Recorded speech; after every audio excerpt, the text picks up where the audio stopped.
Surat police દ્વારા વિદેશી દારૂનો જથ્થો પકડવામાં આવતો હોય છે, ત્યારે આ ઝડપાયેલા દારૂનો નિયમ મુજબ નાશ કરવામાં આવતો હોય છે।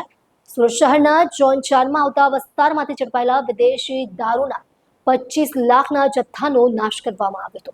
ગુજરાતમાં દારૂબંધી હોવા છતાં પ્રાંતમાંથી મોટા પ્રમાણમાં વિદેશી દારૂનો જથ્થો ઘુસાડવામાં આવતો હોય છે, ત્યારે સુરત શહેરમાં દમણ, હરિયાણા, રાજસ્થાન, સેલવાસથી ગેરકાયદેસર રીતે દારૂ ઘુસાડવામાં આવતો હોય છે। સુરત શહેરના ઝોન 4ના અઠવા, ઉમરા, પાંડેસરા, વેસુ અને ખટોદરા પોલીસ સ્ટેશન વિસ્તારમાંથી વિદેશી દારૂ ઝડપાયો છે, જેનો આજરોજ બુલડોઝર ફેરવી નાશ કરાયો હતો।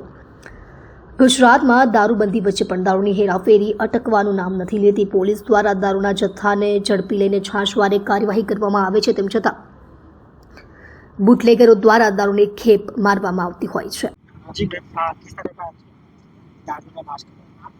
આજે 4 નવેમ્બરના રોજ સુરત સિટીના ઝોન 4 વિસ્તારના કુલ 6 થાનાઓ, જેમાં વેસુ, અઠવા, ઉમરા, અલથાણ, પાંડેસરા અને ખટોદરા આવે છે, તો આના કુલ 42 કેસોના 7254 બોટલ, જેની કુલ કિંમત 26,53,893 રૂપિયા છે।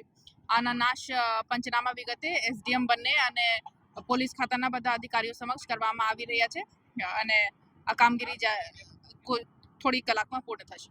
કેટલા પોલીસ સ્ટેશનનો માલ હતો અને કઈ રીતના પકડવામાં આવ્યો હતો?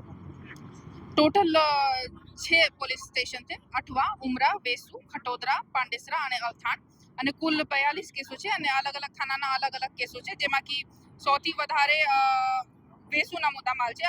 ઓનલી 2 કેસીસ છે, બટ આ મહેંગી દારૂ હતી, તો ટોટલ 9,12,930 રૂપિયાના મુદ્દા માલ છે અને બાકી થાનાઓમાં અલથાણના પણ 8,66,000ના મુદ્દા માલ છે અને અદર થાનાના થોડો માલ છે।